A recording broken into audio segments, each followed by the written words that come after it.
So yun mga kaibike, welcome back to my YouTube channel. So for today's video, so gusto ko naman i-share to sa inyo kung paano natin i-repair yung charger ng pang lithium mga kaibike. Okay, so ang dahilan po kasi ng charger na to mga kaibike, kaya i-repair ko siya, palagi siyang sumasabog yung pinaka fuse nya. Ito siya mga kaibike, oh. Ayan siya. So pinalitan ko na siya ng mas mataas na fuse. So ganun din siya, pumuputok din. Ito yung mga fuse niya, oh. Ito dati yung mga fuse niya mga kaibike. Bali 10 amperes siya. Itong fuse na to 10 amperes. Tapos ito naman 15 amperes na to. Pinalitan ko siya ng mas malaki. So ganun din siya, sumasabog din. So i-test natin siya mga kaibike, ah. Ayan, oh. Wala na siyang reading. Okay, dapat may reading po yan mga kaibike. Ayan. So ang napansin ko kasi dito mga kaibike, ako hindi rin naman ako masyadong marunong sa paggagawa ng charger mga kaibike. So sa akin mga kaibike kasi, based of experience ko lang sa aking sarili, pag once na hindi gumagana ang yung charger, lalo na sa mga acid at lithium po mga kaibike, so ang una-una ko kasi tinitingnan doon yung fuse lang. Yun lang po yung pinagbabasihan ko. So nag-research po ako kung paano po ba gawin yung charger po pag once na laging sumasabog yung kanyang fuse. So napansin ko po mga kaibike, ito yung pinaka MOSFET nya na tinatawag dito. Yan. Dapat kasi ito mga kaibike, wala siyang shorted. Hindi siya nagsushorted. Nung tinest ko kasi mga kaibike siya, itong MOSFET na to, shorted siya mga kaibike. So pansinin nyo, ah. Unahin muna natin to. Ayan, sa gitna meron siya. Meron siya. Tapos balik rin naman natin. Meron. Meron.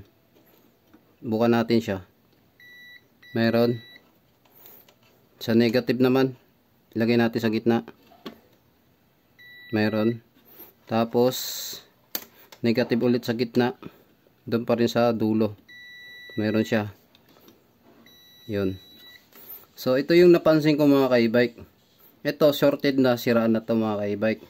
Ang ginawa ko, bumili po ako, nag-order po ako sa Shopee ng MOSFET po. So same lang po siya. Ito yung bago. Ngayon ititester natin siya kung shorted po siya o hindi. Lagay natin to sa kabila. Dito. Ayan siya, oh. Hindi siya shorted. May reading lang siya. Ayan. May reading siya mga kaibike. Tapos ito, negative, ilagay naman natin sa gitna. Ayan. May reading siya. Wala siyang shorted. Okay. So positive naman. Try natin sa positive. Ayan. May reading lang siya mga kaibike, pero wala siyang shorted. Ayan. So ibig sabihin po mga kaibike, ito yung pinaka MOSFET niya po. Ito yung may problema. Kasi pag once na kahit anong palit po ng palit ko ng pinaka fuse niya, sumasabog lang po. Wala siyang power po. So tinest ko na po yung mga lahat ng capacitor niya, transistor niya, tapos mga diode po. Dito, okay naman po. Wala siyang shorted. Dito lang po ang may shorted. Tapos itong MOSFET niya po, o transistor to tawagin. So ito, okay po siya. Wala siyang shorted. Yan po mga kaibike. So ngayon, papalitan ko po siya ng MOSFET. Tingnan natin kung magkakapower na po yung itong charger po ng pang lithium po ng e-bike po. So yan mga ka-e-bike. So tatanggalin ko muna to mga ka-e-bike. Tatanggalin ko muna to sa paghinang niya.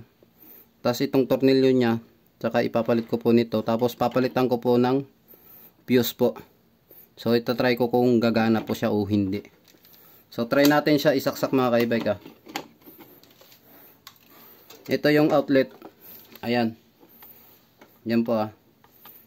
Bali, pagka once kasi na sinaksak natin yung charger natin, ito po, iilaw po yung pinaka power niya. So tingnan nyo po mga ka-e-bike. So wala siyang ilaw. Ibig sabihin, sira yung fuse niya saka yung MOSFET niya po. So kahit anong palit po ng fuse po niyan, sayang lang po. Yun lang po yung advice ko mga ka-e-bike. Kailangan magpalit tayo ng MOSFET po. So tatanggalin ko muna tong pinaka MOSFET niya po mga ka-e-bike. So ito na mga ka-e-bike yung stock niya. So yan, try natin siyang i-tester mga ka-e-bike ah. Tester natin siya kung good or bad na siya.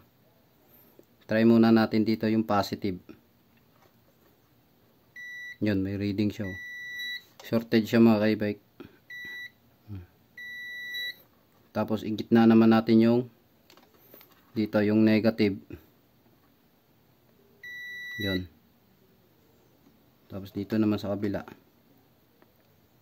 yung positive at negative. Yun. So ibig sabihin nito mga ka-e-bike, sira na itong MOSFET nya. Ayan siya mga ka-e-bike. So ayan, natanggal ko na siya. Ito na yung pinaka ano nya, yung pandikit nya dito. Ayan o. So ngayon ikakabit ko naman to mga ka-e-bike. So plug and play lang naman to mga ka-e-bike. Ayan siya. Ayan. Tapos isakto lang natin siya doon sa pinaka butas papunta ng tornilyuhan niya. Ayan. Tornilyo muna natin siya.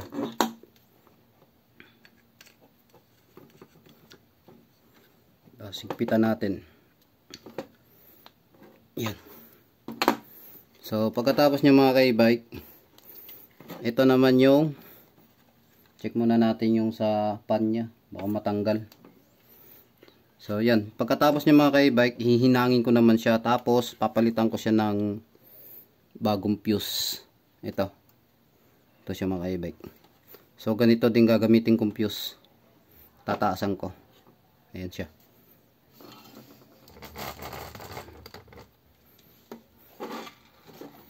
Wala muna natin yung tester. Ayan. Hinangin natin siya.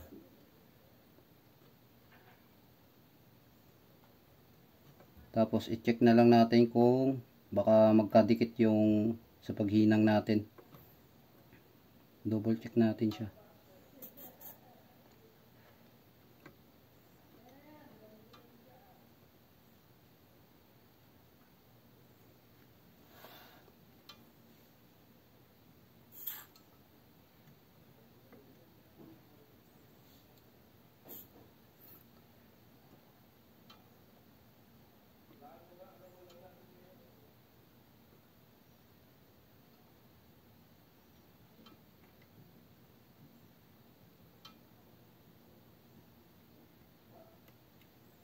Yan. So double check natin siya, baka mamaya dumikit yung hininang natin dito sa ibang linya po. Bali tatlo po kasi yan mga ka-e-bike. Isa dito, isa sa gitna, tapos sa dulo. So kailangan hindi siya magkadikit yung paghinang natin para hindi siya masira. Ayan. Check natin kung okay ba. Yan, okay naman siya mga ka-e-bike. Tapos i-tester muna natin siya bago magkabit tayo ng fuse. Tingnan natin kung magsushortage siya. Ayun, wala.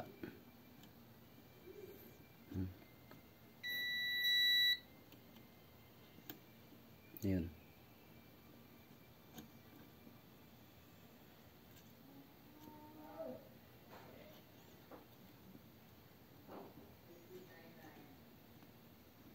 So wala siya mga ka-e-bike. Kahit i-tester natin dito, wala. Dito, tapos pupunta dito. Ayan. So ito kasi nakakonect na yan eh. Nakakonect siya dito. So yan, okay na mga ka-e-bike.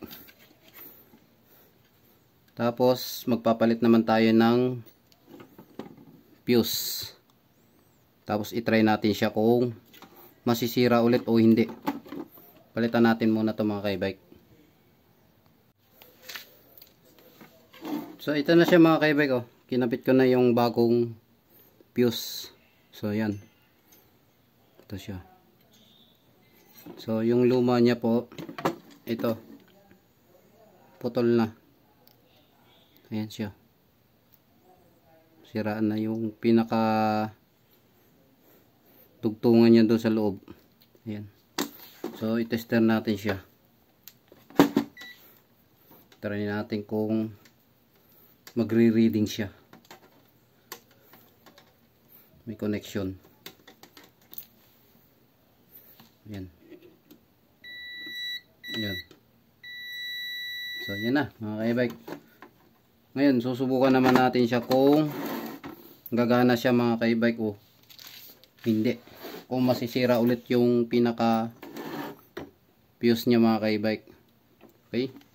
So try natin siya. Sana gumana. Hindi na masira. So ito yung saksakan. Saksak natin mga ka-e-bike. Yun. So yan na siya mga ka-e-bike oh. Gumagana na. Ayan oh. Ayan siya. Ayan na siya. Umiilaw na siya mga ka-e-bike. Yung dalawang ilaw niya. So pagka once na chinarge kasi yan mga ka-e-bike, mawawala itong kulay green niya. So dito kasi mga ka-e-bike, parting side dito, ano to eh, AC to eh. Yung dito niya. Tapos dito naman, DC na po yan. So dito mahina na yung pinaka kuryente niyan. Huwag kayo hahawak po dito mga ka-e-bike ah. Pag once na gawa kayo ng charger, wag kayong hahawak dito. Okay lang na humawak kayo dito kasi DC na po yan. Naka-convert na po yan dito. Okay? So dito mas malakas ang kuryente niyan. Galing po mismo sa ano niya, pinaka outlet. Ayan o. Kaya ingat lang po mga ka-e-bike sa mga gumagawa po ng mga baguhan o gustong matuto po pagka gumawa po ng mga charger po. Yan. So itong charger mga ka-e-bike, pang lithium to ah. Itong ginagawa kong ano niya, charger po. Pang lithium po yan. DGB po siya na 7250 po. Yung lithium niya po na DGB po mga ka-e-bike. So ititest naman natin siya. Yung pinaka sakit niya mga ka-e-bike. So yan na siya oh. Okay na siya mga ka-e-bike. Ngayon ititest naman natin yung outlet niya. Dito kasi mga ka-e-bike may ano siya eh, may negative, may positive. So itong plus na to, dito natin nilalagay yung positive. Okay? Tapos yung negative dito naman. So yan oh. Kung makikita nyo, DC na po siya mga ka-e-bike ah. Yan, DC 88.1. So ibig sabihin yan, okay po. May supply na po siya dito. Kasi okay na po yung charger po. Gumana na po siya. So ito lang po yung pinaka problema niya mga ka-e-bike. Yan. So pagka once na napapansin nyo po, kasi ito ang i-share ko lang po sa inyo about dito sa charger na to mga ka-e-bike. Pag once kasi na panay palit nyo ng palit ng fuse po, kahit taasan nyo po yung fuse nyo mga ka-e-bike, tapos panay sira din ng sira yung fuse nyo po, i-tester nyo po yung MOSFET po. Pag once na shorted po yung MOSFET po, na may reading siya pero ano siya, yung gumagana po siya, may ano siya, shorted po. Pag shorted na po siya, ibig sabihin palitan nyo na po siya. Ito po. Bali may extra pa po ako niyan kasi dalawa po yung binili ko mga ka-e-bike na MOSFET po. Ayan. Ito siya. So yan lang po mga ka-e-bike. Pag once na sira po, sira yung fuse nyo po sa charger nyo, palitan nyo na lang po ng MOSFET po. Yan. Minsan po dito sa pinaka capacitor yata itong tawagin dito. Itong malalaking parang tangke na to. So nagpapalit din po ako niyan. Pati ito. Ayan. So yan na, okay na siya mga ka-e-bike. So nakita nyo naman kung paano ko siya ginawa. Pinalitan ng itong piyesa na to, tapos yung pinaka fuse niya. Yan. So gumagana na po siya, okay na po, wala na siyang problema. So ikakabit na lang po yan mga ka-e-bike, yung pinaka kaha niya. So yan lang po, maraming salamat sa walang sawang pagsuporta sa aking YouTube channel mga ka-e-bike.